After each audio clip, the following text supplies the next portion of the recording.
सेनापति गाउँपालिका 4 निर्माण गाउँ निवासी आपा ठुलेराम तामाङको र आमा साइनी तामाङको छोरा तपाईँ जनवादी गायक तथा रचनाकार मानबहादुर तामाङ दोमज्यूले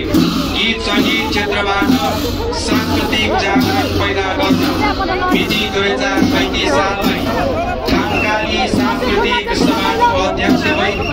2044 सालमा इन्द्रणी सांस्कृतिक समाजको संस्थापक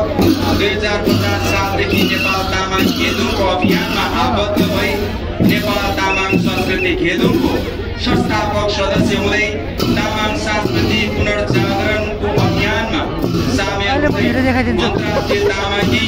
तामसलिङ लगायतका गीतको रचना तथा स्वर दिनुभई तामाङ जागरण तथा उत्पीडित समुदायको आवाज बुलन्द गर्ने काममा खेल्नुभएको महत्त्वपूर्ण भूमिकाको कदर गर्दै यहाँलाई यो सम्मान पत्र प्रदान गर्दछौँ। साथै यहाँको सुस्वास्थ्य एवं दीर्घायुको कामना गर्दछौँ। मोहन गोले तामाङ अध्यक्ष नेपाल तामाङ खेदुङ तथा संयोजक मूल समारोह समिति सञ्च कुमार सम्झी रासो अध्यक्ष नेपाल तामाङ कतिखेर आउनुभयो?